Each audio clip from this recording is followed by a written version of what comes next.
Vamos a ir empezando mientras otros fellows y otros profes se van uniendo a la presentación. Hoy tenemos el gusto de tener nuevamente a nuestros amigos de Cali, de la Fundación Valle de Lili, Universidad ICES y Facultad de Medicina. Y particularmente hoy nos va a hablar Wickler Bernal.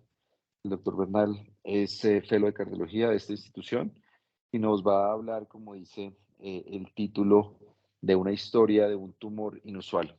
Así que, Wickler, bienvenido, un gusto tenerlos a ustedes, a todo el grupo de Juan David en Cali. Muchísimas gracias por participar y adelante, por favor.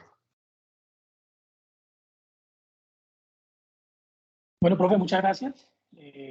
Como bien usted lo dijo, Wickler Bernal, de aquí de la Universidad ICESI, de Fundación, primer año. El día de hoy les traigo un caso muy interesante de un tumor que no es muy frecuente. Muchas gracias a todos por la participación. Se inicia este caso con la historia de una mujer de 43 años que el motivo de consulta fue fatiga. Su cuadro clínico de 15 días de disnea, ortopnea, edema de extremidades inferiores asociado a tos húmeda, no productiva, y dolor torácico a nivel retroesternal opresivo intermitente de corta duración. Como antecedentes de importancia, era una paciente con hipertensión arterial, no especificaba el tiempo de diagnosticada la hipertensión, dice que es reciente su diagnóstico. El manejo médico con amlodipino, 5 miligramos al día, hidroclorotiazida, 25 miligramos al día, antecedentes quirúrgicos de una cólera, alérgicos y tóxicos no refiere, vacunada con 2 dosis para COVID con AstraZeneca en junio del 2021 fue la segunda dosis y no tenía antecedentes ginecostétricos, refería como antecedente familiar que la abuela había fallecido joven por un problema del corazón que no especifica. Entonces, como examen físico, tenía signos vitales, una presión arterial de 111, 80 milímetros de mercurio, una temperatura de 36 grados, una frecuencia cardíaca de 135, y si lo correlacionamos con el examen físico a nivel de las extremidades, tiene un pulso regular, frecuencia respiratoria de 20, una FIO2 del 32%, saturando 96% al momento del ingreso, sin compromiso neurológico, sin compromiso a nivel abdominal, a nivel cardíaco, ruidos taquicárdicos, no ocultaban soplo, y sin otro hallazgo a nivel pulmonar que sugiriera otro tipo de alteración, y a pesar de que ella refería que tenía alteraciones o edema de extremidades, no se encontró este edema al examen físico al momento de la presentación. En el enfoque inicial del caso se realiza un electrocardiograma teniendo en cuenta que tenía una frecuencia de 135 con unos pulsos regulares. Entonces, como podemos evaluar en este electrocardiograma, tenemos un ritmo sinusal con una frecuencia aproximadamente de 140 latidos por minuto, un QRS de 90 milisegundos. Para darles el dato, un QT corregido de 440, un eje de 14 grados aproximadamente. Y si observamos el trazado del electrocardiograma, podemos ver que tiene, pues estamos en un contexto de una taquicardia con QRS estrecho, y podemos evaluar que tiene unas P, algunas pues se logran identificar, otras no, en las diferentes derivaciones, y si nos ubicamos en la derivación B1, vemos una onda P que es totalmente negativa. Entonces estamos ante un contexto de una taquicardia auricular, y si nos ubicamos en B1, vemos una P negativa, podemos decir que está en la aurícula derecha, y al ubicarnos en D2, D3 y ABF, aunque D2 y D3, aunque D2 y ABF se observa una onda P positiva, podríamos decir que se encuentra a nivel de aurícula izquierda, se encuentra a nivel de las venas pulmonares, apéndice auricular o cresta terminales. Entonces tenemos una ubicación básicamente de la aurícula derecha un poco más basal. Y si vemos la onda P de la derivación ABR, esta onda P podemos ver que es una onda P negativa. Podríamos decir que el origen de esta arritmia es a nivel posterior en las, de las cámaras auriculares, a nivel de las venas pulmonares o cuerpo del seno coronario. ¿Sí? Algunas con esta ABR negativa pudieran originarse a nivel de la cresta terminal superior, pero este es más o menos el enfoque, una taquicardia auricular de origen basal de la aurícula derecha, lo que determinaba pues las derivaciones inferiores, aunque si evaluamos D3 vemos que algunas ondas P son negativas. Entonces, aunque no es totalmente específico la ubicación, nos va más o menos da una orientación de dónde proviene esta taquicardia auricular. Y en este enfoque inicial, importante, la radiografía de tórax, hay que tener en cuenta que la señora ingresó con una FIO del 32%, vemos pues una proyección AP, donde pues esta magnifica la silueta cardíaca, vemos un derrame pleural y signos de edema intersticial con una fase inicial de una falla cardíaca. A su vez, los laboratorios iniciales sin leucocitosis, no había alteración a nivel de neutrófilos importante, sin anemia, las plaquetas totalmente normal, la química hepática normal, electrolitos normales, una función renal normal, un lactato en 0.6 normal y un equilibrio ácido-base con una PAFI de 363 y una PCR para COVID totalmente negativa.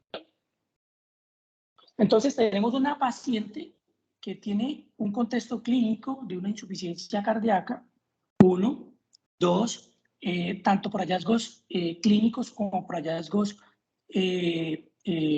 radiográficos y electrocardiográficos, que también pues me faltó comentarles que tenía signos de sobrecarga, y posteriormente se decide realizar este ecocardiograma inicial, donde podemos ver en este eje paraesternal largo, longitudinal, podemos ver un ventrículo algo dilatado, con una aurícula dilatada, ¿sí? Y con una alteración de la contractilidad de forma difusa, se calcula una fracción de eyección del 15%, y además nos dan unos datos del diámetro diastólico de 5.38, una leve dilatación, y un diámetro sistólico de 5.03 centímetros.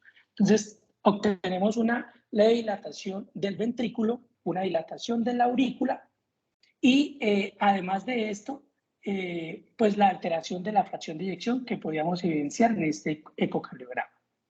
Entonces, las diferentes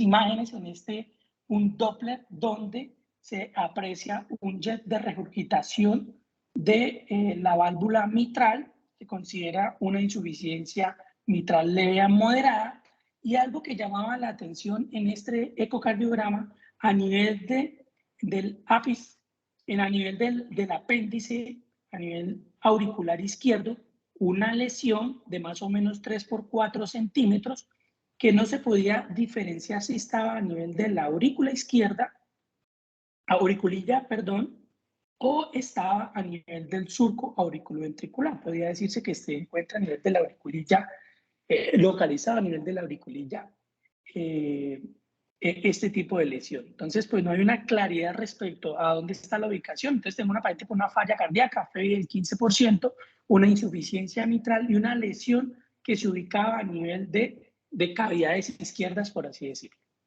En este eje corto podemos ver que no pues la contractilidad totalmente comprometida y no se aprecia adecuadamente los músculos papilares tanto anteriores y a nivel posterior. En esta imagen, en este apical de 4 cámaras, algo que llamaba la atención, aparte de la alteración de la contractilidad, pues que estaba bastante comprometida en una paciente de 15 días aproximadamente, es esta imagen que se evidencia cerca de la aurícula izquierda, una lesión aproximadamente de 3 por 4 centímetros, y posteriormente tenemos esta imagen mucho más ampliada de 2 cámaras, donde se evidencia esta lesión. Algo importante de este primer ecocardiograma es que no había no era fácil diferenciar si esta lesión era intracavitaria o extracavitaria. Por ende, posteriormente se decide realizar otro tipo de imagen. De esto que tenemos también importante, el strain longitudinal nos reportaba un strain de menos 7% en el ojo de Wade, y pues evaluando las 2, 3 y 4 cámaras con una fracción de eyección reportada del 19% aproximadamente. Entonces vemos una paciente bastante comprometida con un cuadro prácticamente agudo. Laboratorios anexos, una función tiroidea, recordemos que estamos ante el contexto de una taquiarritmia, de complejos estrechos, con un QRS estrecho, regular. Había que descartar otro tipo de alteración dentro de estas metabólicas, la función tiroidea totalmente normal, una ferritina normal, una LDH normal, una BCG en un punto de corte, pues que no era bastante significativo, una PCR de reactantes de inflamación normales, llamativo el NT-proBNP de 6046, entonces tenemos, además de las alteraciones estructurales, clínicas, radiológicas, alteraciones en el NT-proBNP, y la curva de troponina estaba totalmente negativa con un dímero D con un valor predictivo negativo que es alto, totalmente negativo. Resto de estudios, como el enfoque inicial, se consideraba además en una paciente joven un probable trombo a este nivel. Antes pues, del ecocardiograma, se realizaron una serie de estudios como ANAS, C3, C4, que estaba totalmente normal, aunque el ANA mostraba un patrón de 1 en 80 diluciones, los ENAS eran negativos y un anti-DNA era negativo. CPK, enzima convertidora de angiotensina normal, CA125 normal, alfa-fetoproteína 10.6 normal y un CA19 18.4 totalmente normal con un VIH negativo. Entonces, en el contexto de una paciente con una falla cardíaca aguda, en este algoritmo de diagnóstico nos dice, evaluemos el CHAMPION, donde podemos descartar en la paciente un síndrome coronario agudo, una emergencia hipertensiva y un contexto a pesar de su antecedente con signos vitales normales para la presión arterial, tenía una arritmia y tenía una probable causa mecánica de su falla cardíaca aguda. Embolia pulmonar no se consideró, dado pues, la clínica y los hallazgos posteriores, y taponamiento cardíaco menos, dado pues, el hallazgo ecocardiográfico. Tener en cuenta que este algoritmo en falla cardíaca aguda, dentro de las causas mecánicas, me engloba, es el uso o las causas mecánicas secundarias a una complicación de un síndrome coronario agudo, como una ruptura de pared libre, una comunicación interventricular, una insuficiencia mitral aguda severa, un trauma severo o una alteración valvular producto pues, de un trauma o una alteración de una prótesis que pues, no la presentaba la paciente. Dentro de otras causas que podríamos descartar en esta paciente, entonces, pues aquí está un poco más amplio las causas hipertensivas, causa de infarto de miocardio, cardiopatía congénitas, causas infecciosas inducidas por fármacos, no estaba pues el antecedente tampoco, enfermedades de depósito, enfermedades endomiocárdicas, se descarta además alteraciones a nivel restrictivos o hipertróficos, lo que mostraba una dilatación leve de este ventrículo, y entonces nos quedamos con miocardiopatías dilatadas, alteraciones infiltrativas que podría ser una neoplasia a este nivel o alteraciones metabólicas que podrían ser de causa endocrina. Posteriormente, para hacer un poco un panorama, ya que tenemos una lesión a nivel auricular izquierdo, se realiza este ecocardiograma transesofágico. En este ecocardiograma transesofágico llama la atención que no se ubica la lesión a nivel de la aurícula izquierda, sino a nivel de la aurícula derecha.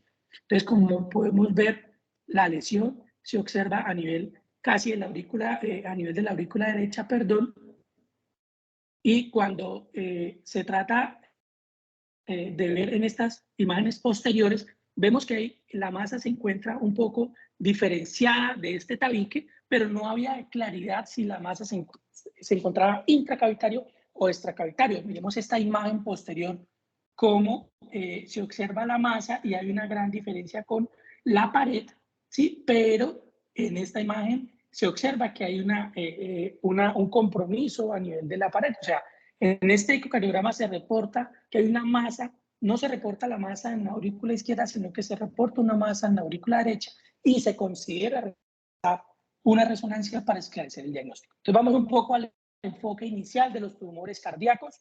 Los tumores cardíacos son extremadamente raros, sobre todo los tumores primarios, abarcan un amplio conjunto de lesiones o masas que pueden ser neoplásicas o no neoplásicas.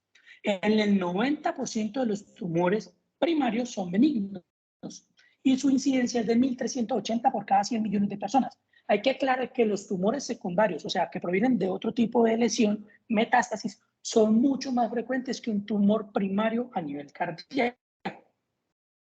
Las manifestaciones clínicas de un tumor, ¿cuáles son? Pueden ser sintomáticos, podemos encontrarlo de forma incidental o pueden producir síntomas sistémicos. Como conclusión, tenemos 3 síntomas importantes. 1, manifestaciones constitucionales, pueden ser fiebre, artralgia, pérdida de peso, fatiga, pueden estar asociados a síndrome paraneoplásico. Un efecto de masa, pueden alterar el flujo miocárdico, pueden causar arritmias, pueden causar insuficiencias, pueden causar derrames, pueden causar taponamientos cardíacos. Y los síntomas típicos de este efecto de masa son dolor torácico, presíncope, síncope o disnea. Fenómenos embólicos a nivel trombopulmonar o a nivel sistémico. Cuando vemos este algoritmo diagnóstico publicado por el Jagged en el 2020, tenemos dentro del enfoque 4 alteraciones importantes: tumor, trombovegetación o alteración estructural. ¿Por qué no pensar en un trombo en esta paciente? 1, no tenía una alteración apical. 2, no había una FA, que es lo más frecuente asociado también. 3, no había un compromiso apical ni un trombo a nivel anterior. Vegetaciones no se observaron en el ecocardiograma, tampoco tenía síntomas asociados, tampoco tenía manifestaciones de respuesta inflamatoria, fiebre, no tenía reactantes aumentados y alteraciones estructurales pues tampoco se vieron. Entonces nos quedamos con un tumor que, basándonos en la probabilidad o la evidencia, tenemos que lo más frecuente son los tumores secundarios, como lo comentaba previamente. A la paciente se le realizó un TAC de abdomen, un TAC de tórax, donde no se encontró ningún compromiso a nivel abdominal, no se encontró un compromiso a nivel de tórax. Además, se le realizó una colonoscopia donde no evidenciamos ningún tipo de lesión que sugiriera que la masa fuera un compromiso secundario. Básicamente, lo que hay que descartar: compromiso a nivel pulmonar, de mama, exófago, páncreas, linfoma y leucemia, además de que la endoscopia no mostraba ninguna alteración. Entonces nos quedamos con 2 alteraciones: un tumor primario que puede ser benigno en el 90% y maligno en el 10% de los casos. Entonces vamos ahora a ubicarle de acuerdo a la edad.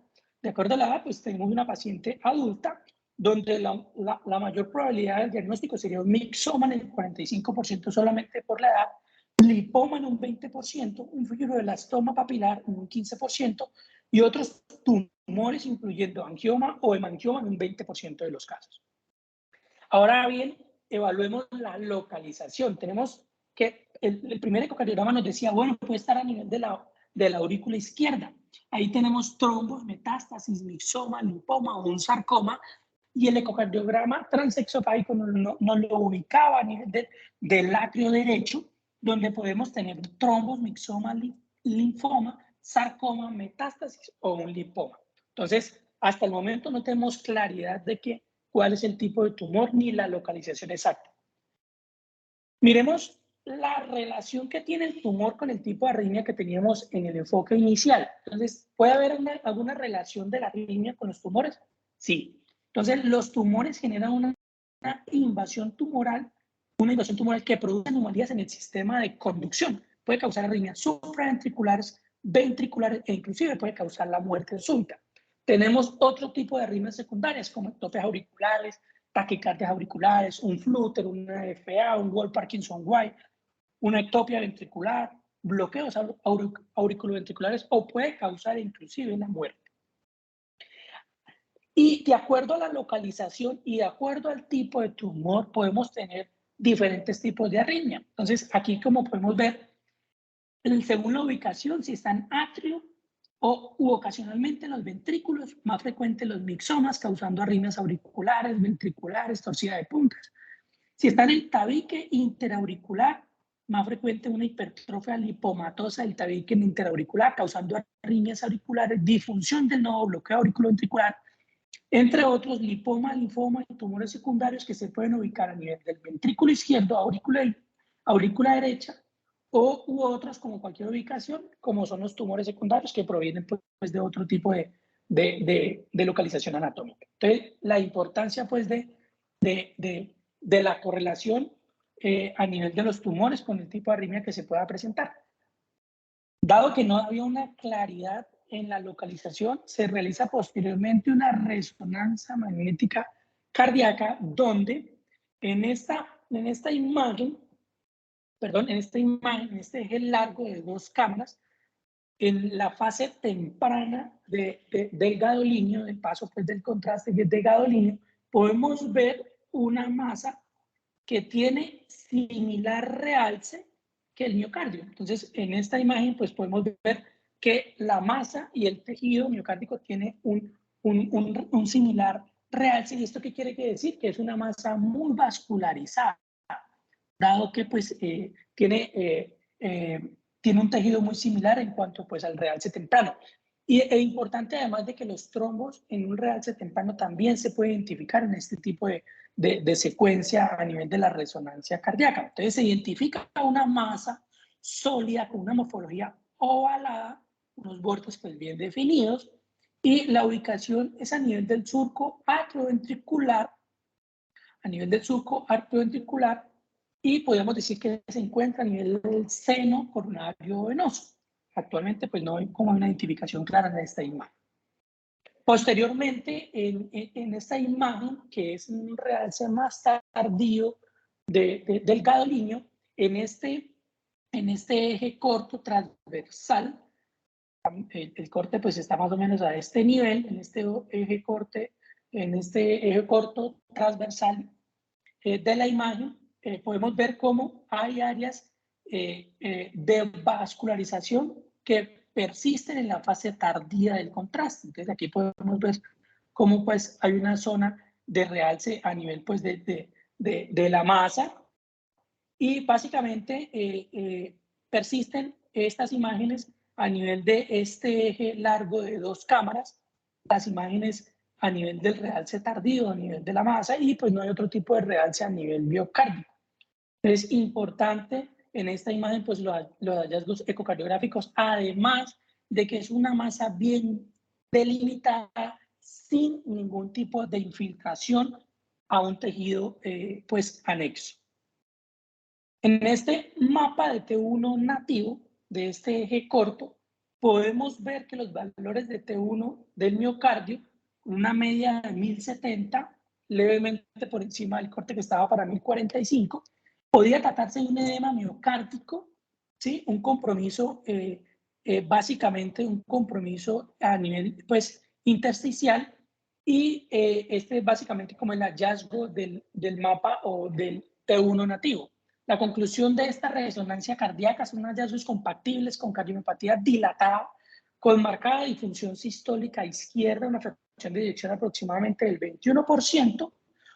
No hay zonas de realce tardío con el gadolinio que sugieran una presencia de áreas de fibrosis, leve alteración en los mapas de T1 nativo y del volumen del espacio extracelular, lo que es compatible con leve fibrosis intersticial difusa, y la masa centrada en la superficie inferior del surco auriculoventricular izquierdo.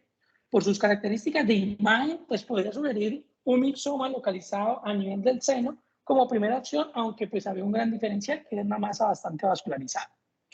Entonces, se hace el equipo de Heart Team, se realiza pues la reunión, se define realizar una intervención quirúrgica, pero antes de eso, realizar 2 imágenes importantes antes de realizar la intervención de este tipo de masa, que era un TAC de corazón y un cateterismo coronario. Entonces, iniciamos con el TAC de corazón, una fase arterial y una fase venosa, donde vemos una masa en el surco auriculoventricular, y vemos el seno coronario donde se encuentra comprimido, rechazado en el sentido cefálico, debajo pues de la pared inferior de la aurícula izquierda.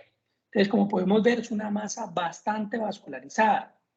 Vemos acá cómo esa masa comprime ese seno coronario y genera un flujo pues retrógrado, una congestión de este seno coronario y de todo pues el sistema venoso a este nivel. En esta imagen vemos cómo en la coronaria derecha, estas son proyecciones de mayor intensidad, vemos cómo esta masa se encuentra bastante vascularizada, ¿sí? y pues bastante importante el nuevo vaso que genera para irrigar esta masa. Posteriormente vemos la irrigación, además de la coronaria derecha, una irrigación que proviene de la arteria circunfleja, y dentro de la masa vemos una imagen o un vaso arterial bastante prominente con el contraste, y es bastante importante esta imagen a la hora de definir o evaluar pues esta masa tumoral, ya que posteriormente pues estaremos viendo cuál fue la conclusión de la masa. Vemos aquí otras dos proyecciones más, una imagen muy bonita en 3D, donde vemos la masa, la congestión pues retrógrada de todo el sistema pues venoso y el seno coronario para este nivel. Posteriormente se realiza el cateterismo coronario. Vemos en esta primera imagen pues, el compromiso del tronco, la arteria circunfleja y cómo nace un nuevo vaso que encuentra generando una gran vascularización para la masa que previamente. Entonces vemos la correlación anatómica tanto por la resonancia, por el TAC y por a nivel de la arteriografía coronaria. Vemos en esta imagen cómo se forma el nuevo vaso y genera una gran vascularización a nivel de la masa. En esta proyección vemos el spin, cómo al rotar se ve la imagen que permite ver la... Un momento que separo la imagen. Permite ver la irrigación importante y la localización a nivel del surco auriculoventricular. Considerando esto, pues la embolización y la gran irrigación que tenía esta masa no era una posibilidad de generar una embolización de la misma grado, la gran irrigación que tenía, y pues fue la discusión que se generó con el equipo. Vemos la irrigación, la correlación de la coronaria derecha como el ramo posterolateral se genera pues el nuevo vaso que genera la gran irrigación de la masa. Entonces tenemos una masa bastante vascularizada que genera un compromiso a nivel del seno coronario. Se lleva a intervención quirúrgica, se encuentra una masa de 5 por 6 centímetros, podemos verla en la imagen, muy vascularizada, semisólida localizada en la región posterior del corazón, dos bordes con la vena cava inferior, el surco auriculoventricular y el seno coronario. Se realizaron resección del tumor intracardíaco, reconstrucción del septum interauricular, se hizo arterioseptoplastia con parche del pericardio, aquí podemos ver una imagen del parche, y reconstrucción de la vena cava inferior y el seno coronario con parche del pericardio. Durante la intervención y la manipulación se generó arritmia cardíaca y una crisis hipertensiva. ¿Cuál fue el reporte patológico de esta masa? Un paraganglioma extraadrenal, tanto por hallazgo inmunohistoquímico como por descripción microscópica. Los bordes de la vena cava que no tenían evidencia de la lesión neoplásica, y pues este fue el diagnóstico de la paciente como hallazgo y causa de toda la complicación por la cual consultó. Posteriormente, la intervención ingresa a UCI, requiere norepinefrina, minorinone. A los 2 días posterior se realiza una toracentesis por derrame pleural, y a los 8 días de estar, 7 8 días de estar en la UCI, se traslada a hospitalización, donde previo al egreso se realiza un ecocardiograma. Hay que destacar que previo al egreso se intentó pues titular los antihipertensivos, pero dado las presiones tan bajas que manejaba la paciente, no se pudo reiniciar los antihipertensivos que traía previamente a esta consulta, que eran lodipino y clortiazida. Este es el ecocardiograma posterior a la intervención, previo a la salida. Este ecocardiograma se realizó casi 12 días posterior a la intervención quirúrgica, previo al egreso. Ya no estaba con inotropía, ya no estaba pues con soporte, y podemos ver pues que aún persiste el compromiso de la funcionalidad o de la fracción de eyección de este ventrículo. Todavía persiste el compromiso o la insuficiencia mitral, pero podemos ver que no hay la alteración que llamaba la atención inicialmente en este eje corto y en este eje largo o paraesternal largo. Aquí podemos ver el apical de 4 cámaras, donde ya no se observa la lesión que inicialmente se evidenciaba en este tipo de imágenes. Y se realiza el estrés longitudinal, donde podemos apreciar una fracción de eyección del 22%, en este pues O de Wade, y un strain longitudinal de aproximadamente menos 13%, que fue el cálculo realizado. Recuerde que teníamos una fracción de inyección del 15% con un strain de menos 7%, ahora una fracción del 22% con un strain del 13%. ¿Cuál fue el resultado de las catecolaminas? Estos fueron resultados de catecolaminas en orina y séricas, fueron totalmente normales, fueron realizadas en 2 tomas y dado la evolución satisfactoria de la paciente, se egresó a casa con ivabradina, furosemida, prolactona y empagliflozina 10 miligramos al día. Hablemos un poco de las metanefrinas. ¿Cuál es la precisión de las metanefrinas para realizar un tipo de diagnóstico tanto en paraganglioma como en feocromocitoma?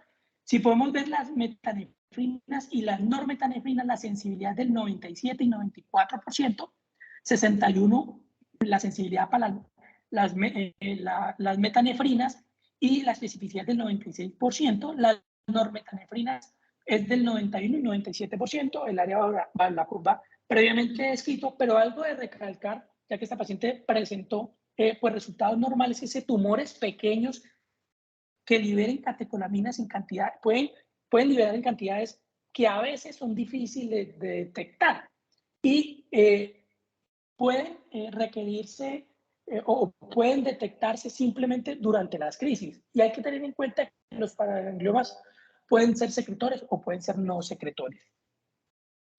A los 4 meses se realiza un control ambulatorio de la paciente. Podemos ver en el electrocardiograma, clínicamente, primero no tenía síntomas, había una mejoría de su clase funcional.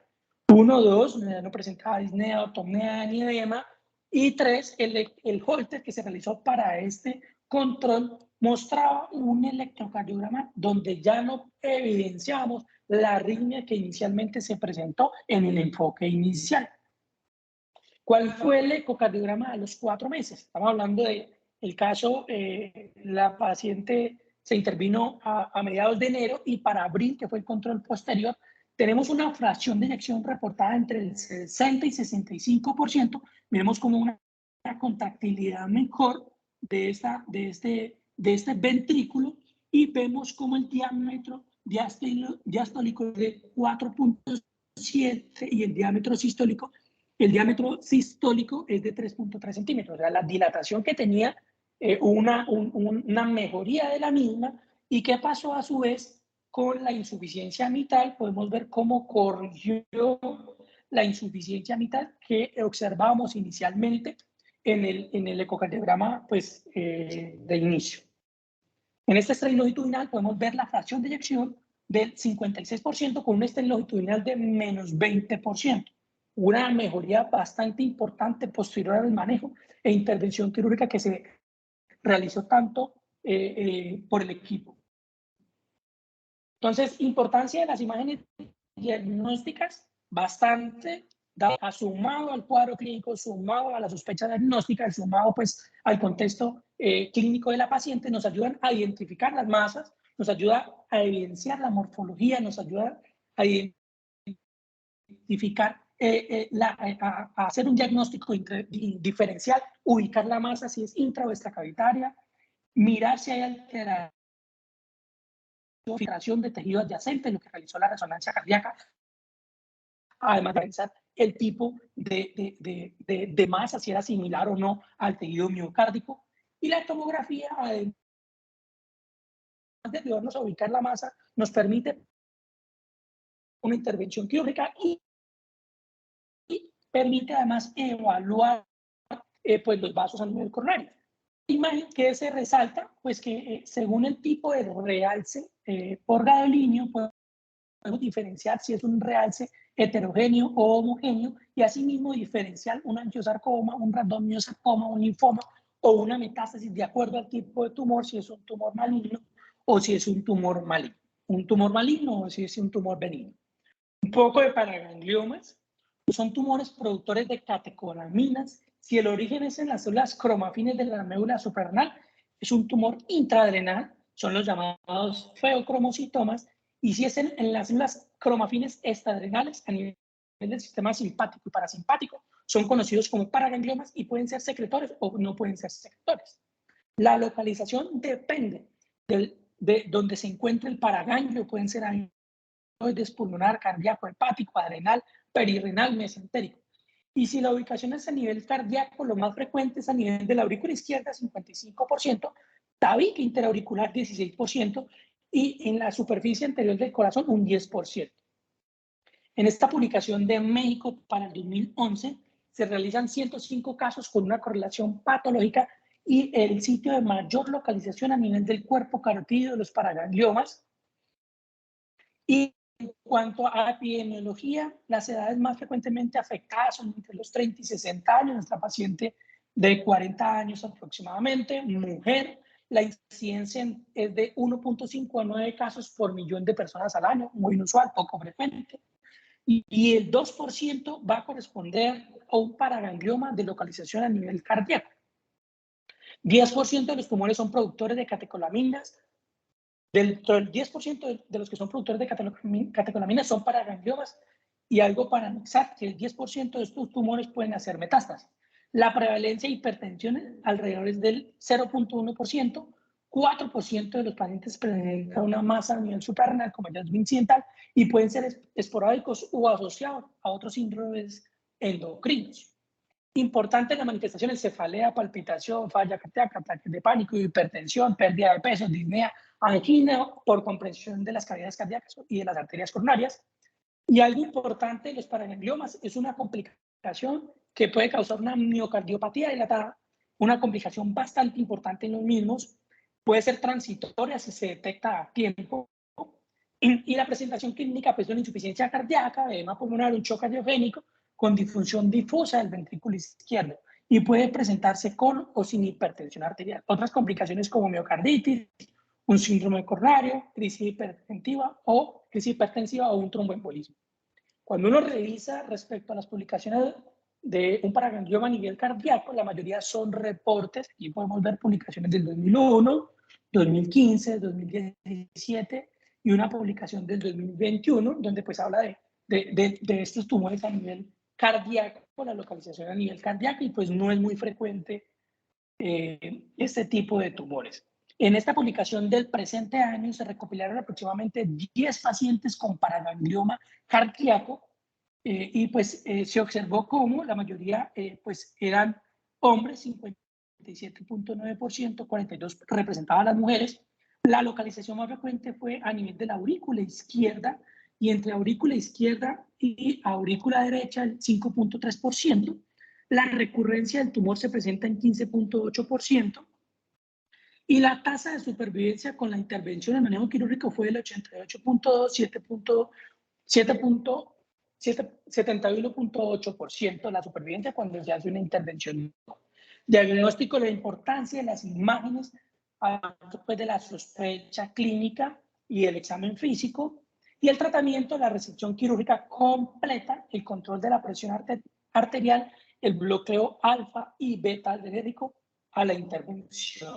En conclusión, la detección y tratamiento oportuno fue crucial en esta paciente, dada la mejoría clínica, la mejoría ecocardiográfica y la mejoría a nivel del compromiso o del compromiso arrítmico.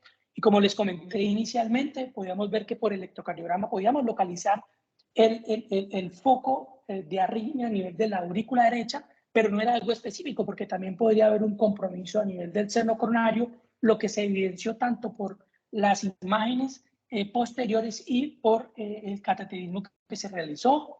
Descartar causas menos comunes de falla cardíaca, es importante siempre tenerlas ahí bajo de la manga, y hay que tener en cuenta que la mayor detección de estos tumores en la última década se debe a los avances de las técnicas de imagen y el mayor acceso a las técnicas multimodales que podemos tener. Eso era el caso que les traía el día de hoy.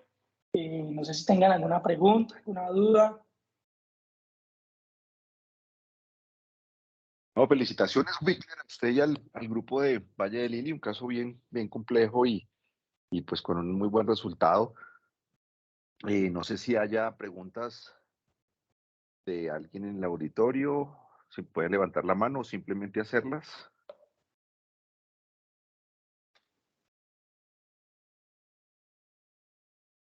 Yo tengo una pregunta mientras alguien se anima. Ahí creo que hay una persona, Noel, el doctor Noel levantó la mano. Adelante, Noel. Buenas noches. Gracias, buenas noches para todos. Tengo una pregunta y un comentario, ¿cierto?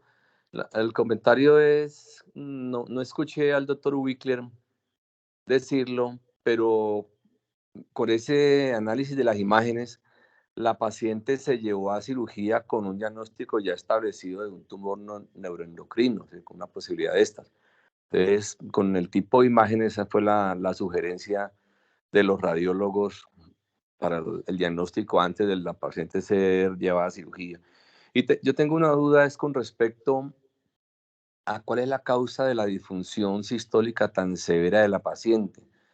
Le entendí al doctor Wickler que las catecolaminas fueron negativas. No sé si eso puede decir uno que es un tumor que no está produciendo catecolaminas. Y si de pronto la causa de la disfunción fuera una taquicardiopatía, pues esta paciente llegó con 140, 150 y no sabemos desde cuándo estaba recibiendo eso. No sé esa pregunta y qué opinan los demás doctores. Profe, yo opino que puede ser multifactorial, dado que uno tiene la razón de acuerdo a la arritmia, dos, de acuerdo al compromiso del seno coronario que tenía, tres, la compresión que estaba generando también a nivel la masa, como yo lo detallé en una diapositiva, puede haber un compromiso o disfunción secundaria simplemente al efecto de masa que puede generar la misma, sobre todo el sistema, tanto de conducción, sobre todo el sistema a nivel estructural. Entonces, yo considero que multifactorial en esta paciente la causa y sobre todo posterior a la intervención con una mejoría bastante importante de su fracción de eyección que estaba en 15 y pasa a un 55-60%, mejorando tanto la insuficiencia mitral que se reportaba inicialmente.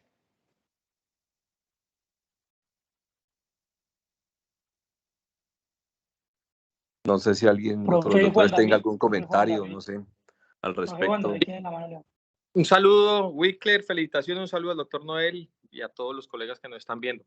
Este caso, yo estoy muy de acuerdo con la respuesta de Wickler y este caso fue muy interesante porque cuando hicimos la discusión con el grupo nuestro, lo primero que pensamos es que teníamos una miocardiopatía dilatada que estaba avanzada y que probablemente era de origen no isquémico.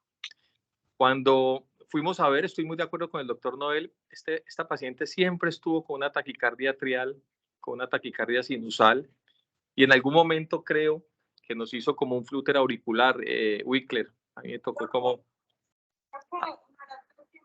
mí me tocó recibir esta paciente en algún momento en piso y me llamó mucho la atención eso. Lo segundo es que los cirujanos siempre dijeron que que a ellos les llamaba mucho la atención pues la ubicación de la masa y cómo se estaba comportando la masa y que de alguna manera ellos creían que podía producir algo de obstrucción, sobre todo hacia los senos venosos, y que ellos tenían algún reporte en algún momento de pacientes que podrían hacer disfunción. Y lo tercero es que hay algo de descripción de que con este tipo de tumores, pese a que las catecolaminas fueron negativas, pueden producir un corazón como aturdido. Es muy interesante que desde que la paciente se opera, pese a que tenía una disfunción sistólica severa y estaba dilatada y había una insuficiencia mitral, ya comienza a mejorar gradualmente, tanto que yo la veo en la consulta externa creo que 2 meses después y había ganado peso, estaba en clase funcional NIJA 1, los diámetros y volúmenes del ventrículo izquierdo eran completamente normales y la fracción de eyección era cercana al 60%. Yo creo que es la suma de todo, doctor Noel Alberto, y estoy muy de acuerdo con la respuesta de Wick. Pero fue un reto diagnóstico inicial, fue un reto llevar la cirugía con esa disfunción sistólica severa. Hay que decir, Wickler, que esta paciente llegó completamente caquéctica y nosotros inicialmente pensábamos que estábamos ante una insuficiencia cardíaca que ya se había pasado, o sea, avanzada, tanto que cuando llegó inicialmente llegó para pensar en protocolo de trasplante de corazón. Ella no llegó para manejo de falla cardíaca crónica con desprevención, sino para pensar en estrategias avanzadas.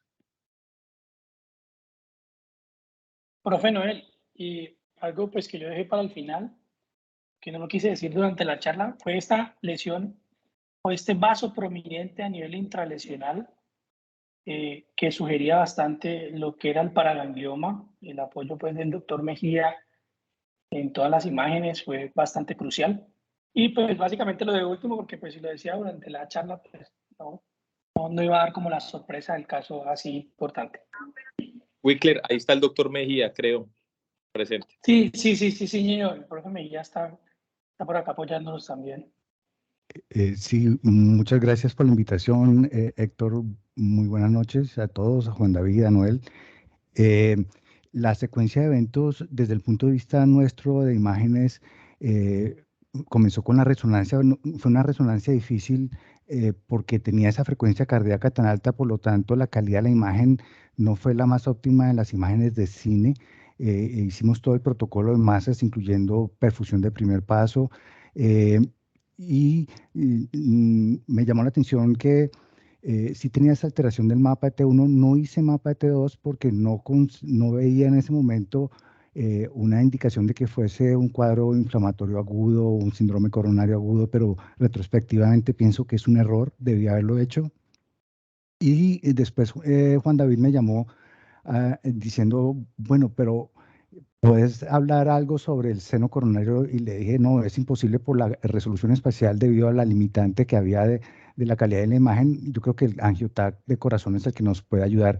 Y ahí fue cuando vimos que la lesión venía de afuera hacia adentro, empujando hacia arriba el seno coronario, comprimiendo y una gran dilatación venosa retrógrada que a mi impresión, pues es solamente una opinión, podría estar generando ese edema difuso en miocardio y eso lo consideramos con Juan David, porque no había ninguna alteración de realce ni subendocárdico pensando en alguna fibrosis, en alguna lesión de tipo infiltrativa de otro tipo, y se veía claramente que era una lesión, a pesar de su tamaño, bien definida, bien sin signos de infiltración de ninguna estructura vascular. El seno coronario estaba comprimido, pero no se veía rechazado tampoco la vena cava inferior.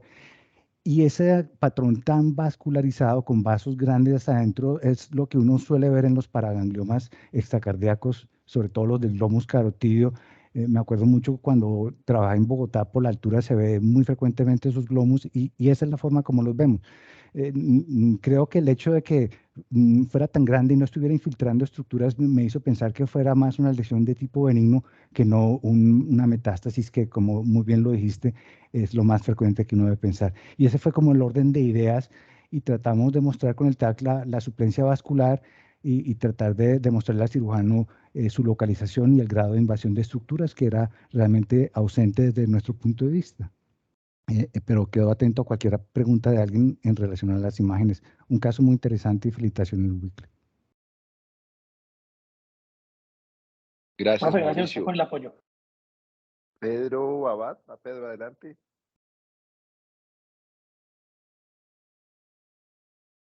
Hola, muy buenas tardes a todos. Excelente caso y algo que el doctor Mauricio acaba de decir y es pues, la experiencia que yo tengo en la lectura de imágenes cardiovasculares de tumores. Eso que él dijo al final es lo más llamativo. Si usted coge esta lesión, bien sea por resonancia o por tomografía, y la extrapola completamente a la bifurcación carotidia, donde queda habitualmente el glomus carotidio, pues es el más común de los paragangliomas extraadrenales, es típica y estoy seguro que la duda diagnóstica sería casi cercana a cero.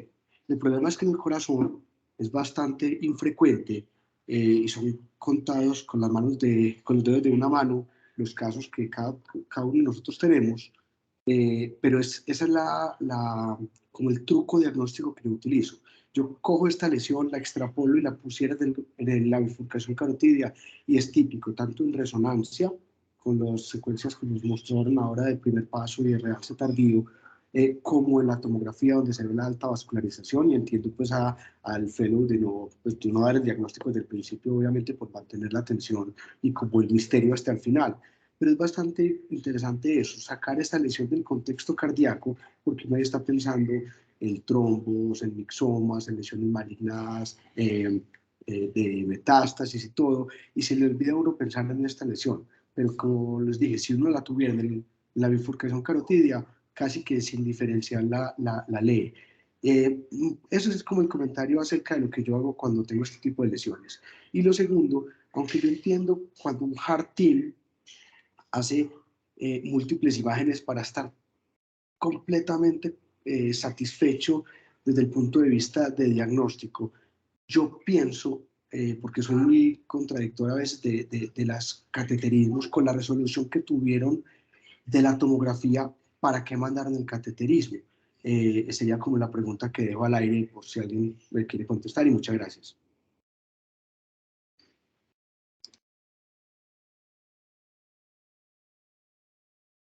Adelante, Wickler, con respecto a la pregunta, o no sé si Juan David o alguien más de Valle Lili quiera responder a Pedro. Juan David, te toca a vos, porque tuviste a la paciente.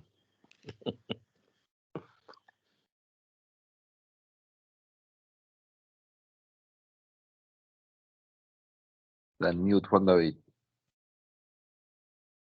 ¿Lo perdimos? No sé. Bueno, mientras Juan David recupera el micrófono, adelante, Camilo Calderón. Hola, buenas noches a todos. Doctor Wickler, excelente caso. Realmente, en lo que llevo en cardiología, pues no había visto una lesión pues, similar y realmente, como usted lo mostraba en el ecocardiograma, es un reto por la localización. Se pudo ver en algunas proyecciones, sobre todo cuando se exponía bien el 2 cámaras y el 3 cámaras, aunque realmente es muy, muy difícil de caracterizar ese tipo de lesiones. Es llamativo, y solamente quería, a manera de comentario, ver pues que si bien sabemos que el strain en el caso del ecocardiograma nos ayuda a elucidar un poco cardiopatías probables, dependiendo de la distribución de los segmentos, es llamativo y es realmente lo que más me llamó la atención en cuanto a los ecocardiogramas, como el strain longitudinal, pues en el primer ecocardiograma solamente respetaba la pared anterior, pero realmente no tenía una distribución general de una cardiopatía específica, y en el último ecocardiograma de seguimiento 4 meses después prácticamente tiene un strain longitudinal global que se encuentra normal. Mi pregunta pues es para el doctor realmente Juan David. Yo sé que pues él tiene una cohorte grande de pacientes con cardiomiopatía que han iniciado pues que en este grado de disfunción sistólica, y pues ustedes tienen ecos de seguimiento. La pregunta es si tienen pacientes con características similares, y al grupo pues si habían tenido el caso de un paciente con un paraganglioma que se comportara de esto y que pues hormonalmente fuera negativo, como lo mostraron en el caso.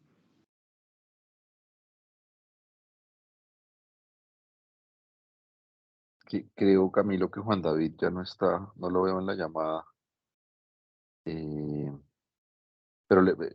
creo que Mauricio levantó la mano. Mauricio, adelante. Sí, gracias, Héctor. Es para complementar un poco la pregunta de Pedro.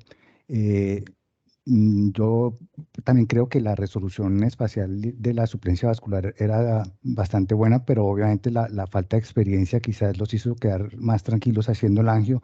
No sé si, al igual que lo que sucede con los paragangliomas extracardíacos, uno pudiera pensar en una embolización previa tratando de minimizar el sangrado, pero no sé si alguien tenga experiencia con eso.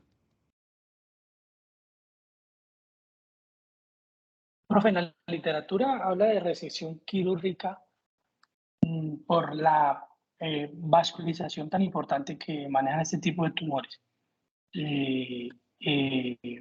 Pues eso fue lo que encontré de embolización.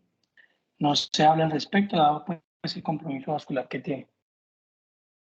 Sí, la idea es como embolizarlo el día antes para cuando se entra a cirugía no vaya a haber de pronto una catástrofe debido a lo difícil de pronto de la localización del tumor o algo, pero tampoco encontré algo de la experiencia de poder no embolizar.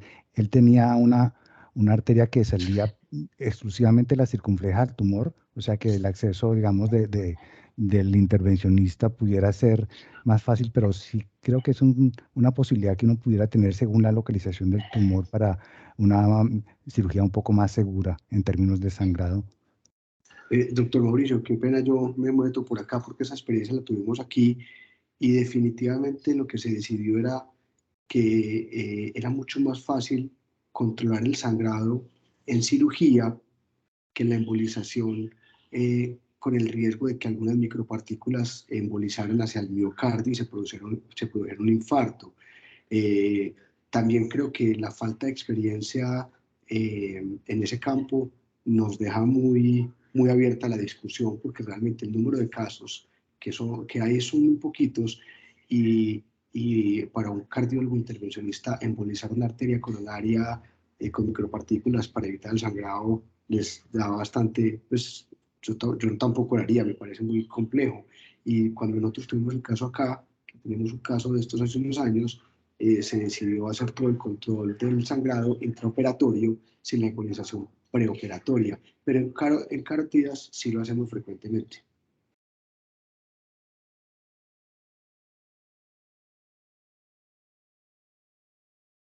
Y el doctor Noel tiene la mano levantada. No sé si puede de la primera pregunta, doctor Noel, o tiene otra pregunta. No, no, doctor, se me quedó levantada. De pronto para comentar lo de la arteriografía coronaria, yo sí me imagino que era nuestra falta de experiencia en esta patología y de pronto te quiso tener una evaluación por todos lados, ¿cierto? Pero sí creo que retrospectivamente sobraría la arteriografía coronaria. Una pregunta, Wickler, ¿será que podemos mirar el realce tardío? Nosotros tuvimos otro caso que de hecho participó yo en la cohorte esta que acumuló Reardon del metodista. Esa, es que se ve ahí, no sé qué opinan Mauricio y Pedro, pero en el caso que tuvimos en particular, de hecho no era una resonancia de nosotros, era una resonancia de afuera, muy bonitas las imágenes de a propósito, y tenía un realce periférico. Acá es como al contrario, la masa tiene como obviamente también depende del tiempo en el que se haga la adquisición, pero hay más, parece que hubiera más gadolinio en el centro de la masa que en la periferia. Eso iba a decir, perdón, te interrumpo un segundo. Si muestras la del realce temprano, una diapositiva antes, mira que es al revés. En la periferia realza temprano y en la tardía realza en el centro, porque los paragangliomas tienden a tener necrosis central y por lo tanto fibrosis central. Entonces es bastante característico. Pero te decía, cuando uno lo extrapola a las resonancias del cuello, es bastante parecido. Y perdóname que te interrumpí, doctor Medina. No, tranquilo, no, sino que en el que nosotros tuvimos era al contrario, en el tardío tenía más realce periférico, pero bueno, me llama la atención, voy a repasar el caso y las imágenes que está también por ahí publicado, porque en los paragangliomas extracardíacos lo que estamos viendo es característico, es típico. Sí, es muy parecido porque el realce es periférico temprano por la hipervasculatura y en la parte más tardía se hace algo de fibrosis central y necrosis y puede realzar la parte central. Como te digo, cuando uno hace, como pone la del temprano al lado del tardío, parece como un negativo del primero. Y si nos lo muestra el doctor y lo va pasando de adelante para atrás, se va viendo como uno que había los bordes de la periferia más captante y luego lo pasa al otro y la parte que es más negra, este caso pues no es, eso no siempre sale, pero ahí parece que la parte más blanca, pero que la parte más negra hacia el centro empieza a realzar de forma tardía en la siguiente diapositiva. Entonces eso es, pues, obviamente los paragangliomas en cuello no les hace realce tardío típico, sino que a veces en la demora de la adquisición uno ve cómo la dinámica de contraste va variando. Correcto. Bueno, muchísimas gracias. No veo más preguntas ni manos levantadas, pero a todos muchísimas gracias por asistir y obviamente el grupo de Valle de Lili, a Wickler, a Juan David, a Mauricio, muy bonito el caso y felicitaciones porque un caso complejo terminó con un muy buen desenlace. Wickler, muchas gracias, un gusto conocerlo Gracias a y ustedes por la participación. bueno, claro que sí, nos vemos la próxima semana y a todos muchas gracias por estar aquí con nosotros. Hasta luego. Hasta luego, Feliz Héctor. noche, hasta Gracias. luego. Gracias a todos. Adiós.